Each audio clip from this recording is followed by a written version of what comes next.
All right, guys, we're going to get our 12 p.m. panel started. Are you too into games and mental and physical fitness? First up on stage, I'd like to welcome Bradford Harris with the Texas Scholastic Esports Federation. Bradford, join us up on stage. Then next we have AJ with Special Olympics. AJ, you want to join us up here on stage?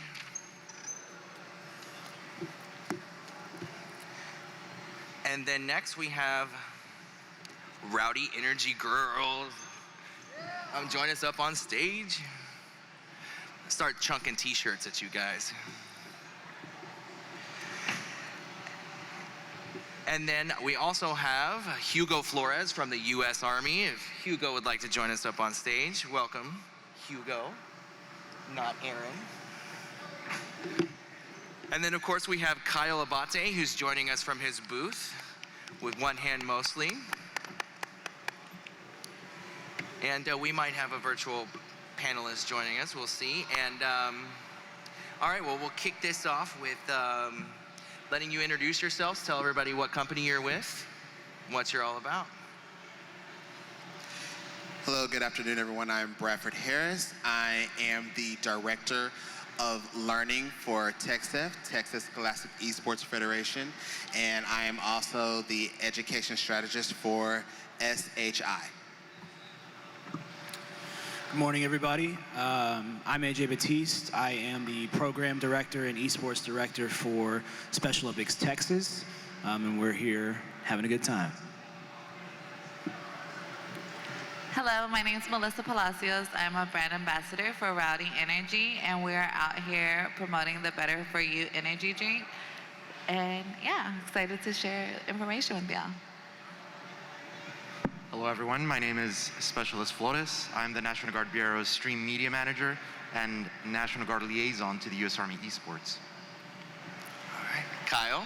Hey everyone, I'm Kyle Abbate, also go by One Hand Mostly, a gamer with cerebral palsy, and I create content to inform gamers with disabilities. Might need to turn up his microphone a little bit. All right, great. Well, let's jump into, talking about are you too into games and the mental and physical aspect of gaming. Bradford, share with us some of the stuff that you guys kind of highlight with your organization that aligns with those objectives.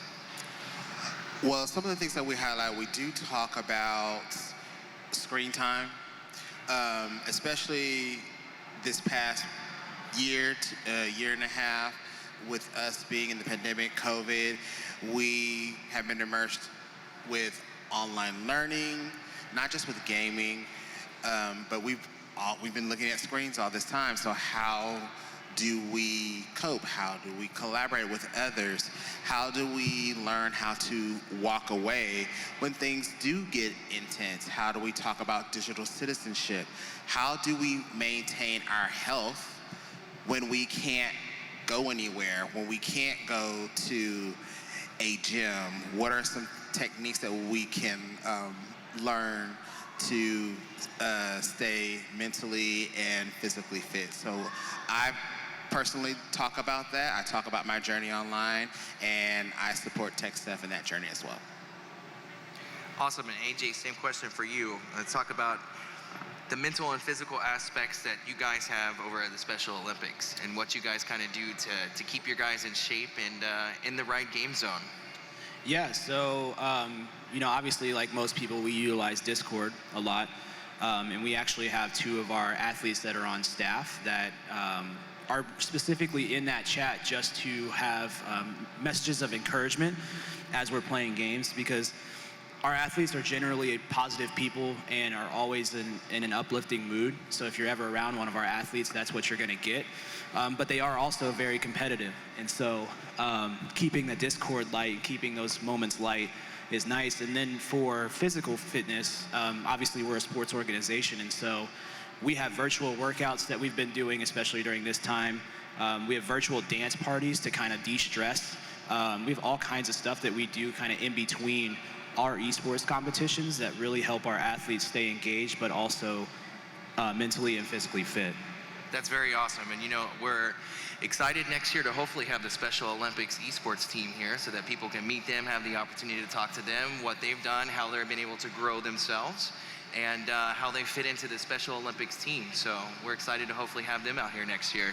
Yeah, and like I said, we really appreciate you guys inviting us out, and unfortunately we've got put on a little bit of a pause, so we weren't able to bring any athletes out this time, but they're all super gung-ho and ready to go for next year. They're getting these jerseys, so they'll be here next year in those as well. Awesome. And Melissa, talk to us about Rowdy Energy, and the flavors are amazing, but there's the green tea, caffeine, and there's zero sugar. Yes, Johnny.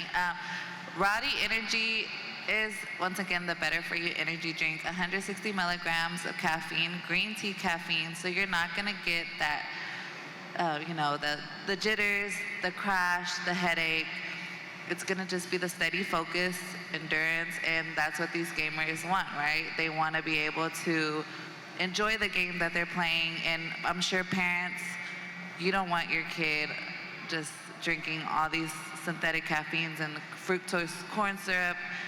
And as we also know, like with gaming, most of the time they're sitting down, right?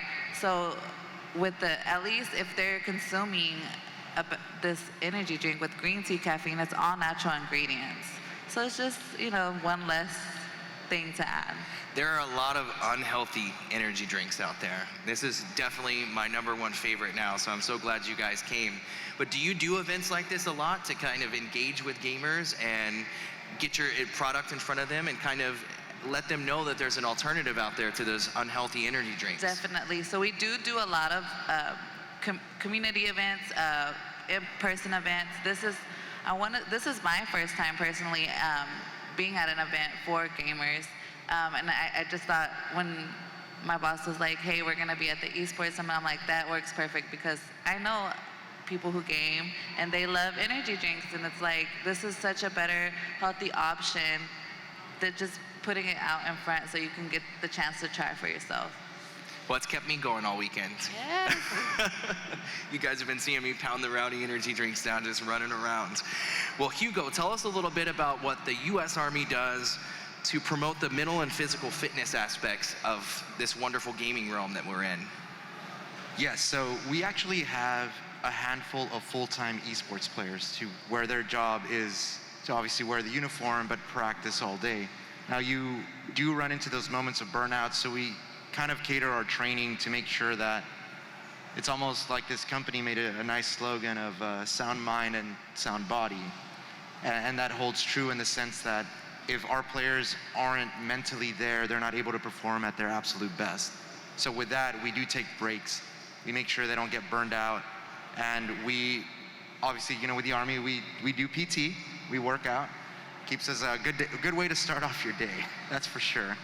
But overall, it keeps us healthy, and that way when we compete, we're kind of at our highest level, if you will. So, and then going into the mental health, we have so many resources available to our service members that they can call up or schedule appointments just to make sure that they're fine-tuned. A lot of people think that you need to seek, behavioral mental health whenever everything's bad. However, it's just like your vehicle, right? You need to tune up every now and then, and so do you. We're not perfect, and if we can be more optimal, then why not, right? Right, and Kyle, let's jump over to you. You do a lot of video game testing for people with disabilities. So when we talk about mental and physical fitness, you really do something that's wonderful to show people that they are capable of playing video games even though they have certain disabilities. And the thing that I love about what you do is that you test different equipment, you test different games, so people can know their abilities to play that. So kind of touch base on that a little bit and elaborate on that particular subject for us. Yeah, so I tried to inform players with different disabilities on what games that are out there and what settings they can use, as well as the options and settings in games. And I make videos and try to give people the most information before they buy it. I think gaming is a great escape, an alternative for people with disabilities that can't play sports or do other activities like Boy Scouts or anything else like that. And so I think gaming is a great inclusive where everyone should be able to have the opportunity to play games. And so I think a lot of places are also implementing ways for gaming to be a therapeutic, whether it be physical therapies or mental therapies as well. And so I think gaming is a really great avenue for that. And we may all, in the future, we may all develop a disability, whether it be we lose eyesight or hearing. And so I think accessibility options for people with disabilities is a really big initiative that needs to move forward in the gaming industry. Gaming is a great escape. Sometimes we all need a little bit of a downtime, just like forget the world, play a little video game. StarCraft is my go-to thing for that, or Heroes of the Storm. So you're spot on with that. Well, let's talk a little bit about, are you too into games? I think we've all heard stories, and most of us have personally experienced our parents or our parents telling us, hey, you're too into, you're playing the game too much, or you've got a device in your hand and you're playing all day. And the parents, don't necessarily like that all the time. They don't really realize that there's educational factors to that. But tell me, Bradford, what's a piece of advice you would give to someone that is being told they're too into gaming and they're playing too much? Wow. Melissa, we had this conversation yesterday, and I'm going to say this because I am a parent of an 18 and a 19-year-old, and one of the things that we don't realize is that gaming is work. Our students, I'm a teacher, so our kids put in hours into what these games are. I'm looking at the left, and you're seeing Call of Duty right there. These games are $50, $60, $70, $80, $90, but there's so much work that our kids put into these games. There's so much hours they put into these games, and so it is concerning for parents going, what are you doing? Why are you doing this? And my own son, he plays Dragon Ball Z. He told me that he's put in over 500 hours of that game. He's built up certain things. And so as a parent, yes, it is concerning because you're wondering, okay, well, what else are you doing? Go outside, go cut the grass, go do this, go do that. But the advice that I will say is go into their space and just see what they're doing. Ask questions, not about clean your room, go wash the dishes, do whatever. Go in and just see what they're doing. What does it take for them to build that character? What does it take for them to go in that stealth mode? What does it take for them to do the things that they do? And also have that friendly conversation of, okay, I see that you're putting in a lot of hours into this, but also there's family time. When can we have that family time? When can we have that? When can we have those discussions? When can we go outside for a walk? When can we do X, Y, Z? Because that also is important. But also acknowledge that what they're doing is classified as work if they're into it. And branching off into, well, maybe you want to go into animation. Maybe you want to go into computer science. Maybe you want to go into graphic design.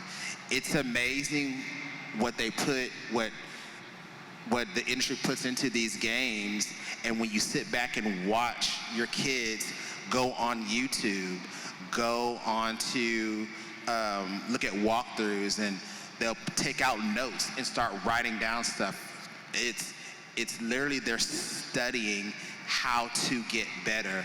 So the one thing that I can say is just have meaningful conversations with your kids. And it is a concern for them to be online a lot, but also realize too that they've also been online at school. They've seen screens all year at home. Your kids are going back into regular schools, so they have their one-to-one devices. They're also looking at an interactive panel. So for a good 10 to 12 hours, all they've seen is a blue screen. So when they want to release and play the Call of Duty, the Dragon Ball Z, they're trying to shift. So I would say go into their friendly space, ask the questions, and just see what they give back to you. In a lot of these games, you have to put a team together. Like Call of Duty, you have to have multiple guys.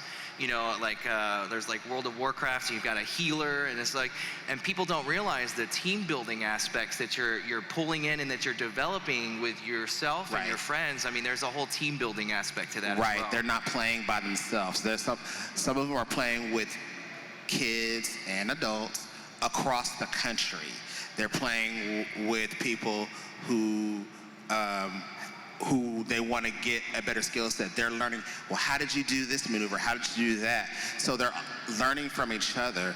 So you want to see everything that they're doing online just to get a better understanding of how much invested are they into doing the Call of Duties or the Warcrafts or whatever game that they're into, just to see, well, what kind of investment can I put into my kid to make sure that they are successful in this space, but also getting them to go outside and cut that grass or wash those dishes, because you also need to do that too. And take out the trash. And take out the trash.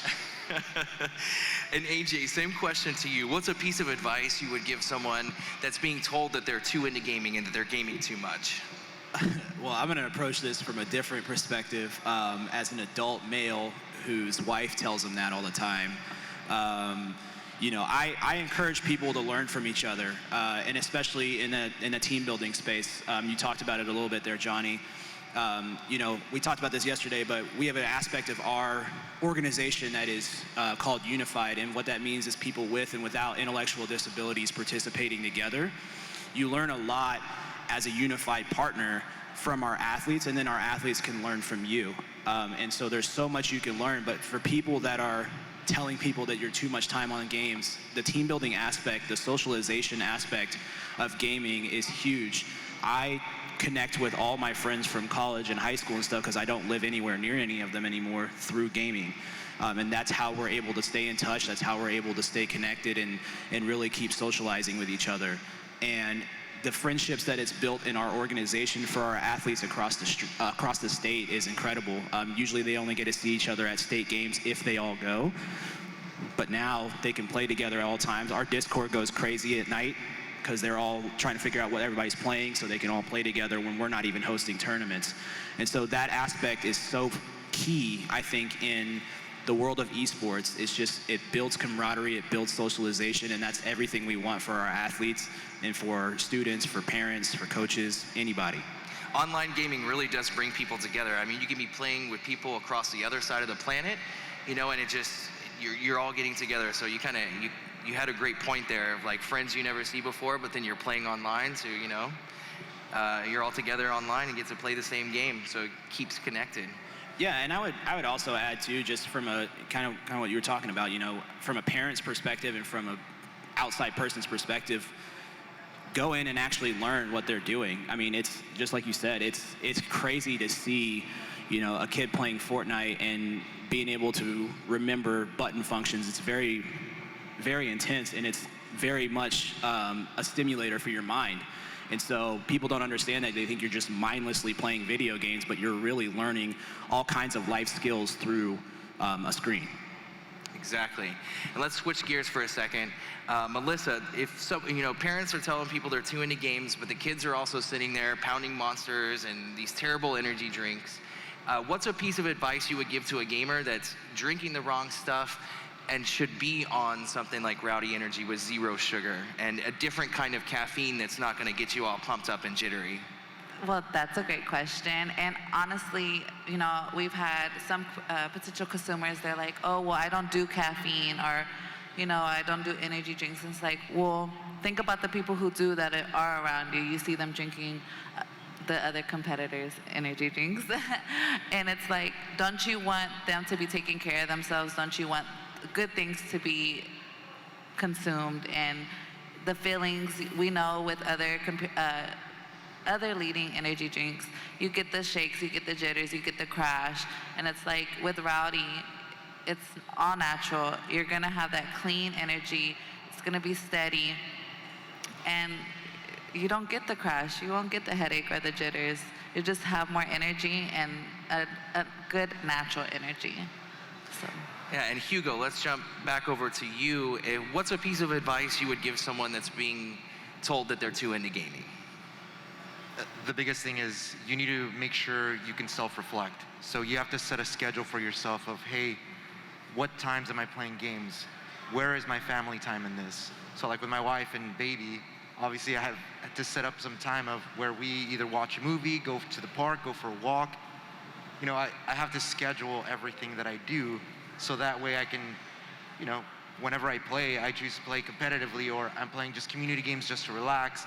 It's knowing what you're doing, setting the time, and approaching it the right way.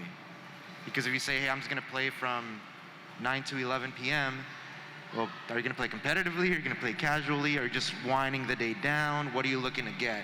And whenever you plan ahead of time, you set yourself up for success by having a schedule of what you're doing within that time, and squeezing in all the other social aspects. I have to take out the trash every Sunday night because Monday comes along and the garbage truck comes.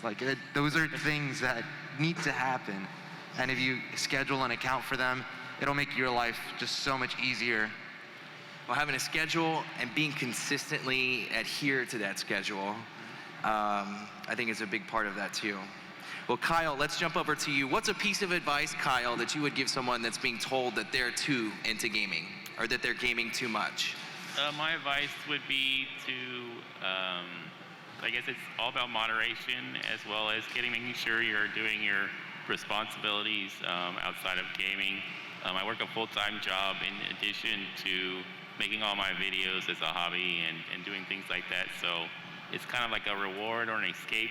For me, I definitely do what the Army guy was saying about keeping a schedule. I have my whole attendant care and everything, and work, whole schedule and everything is very, I have to get up at this time and go to work. And then at the end of the day, if I have time for gaming, then that's kind of where I fit it in. But I do get tired sometimes if I try to play games for 6 to 8 hours. So there is also a good time to take a rest and do something else for a little bit, to take your mind and make it at ease a little bit in your physical body. So I think it's a good way of exercise and mental stimulation for people with disabilities, but there's also a good time to take a break and let your body rest and recover.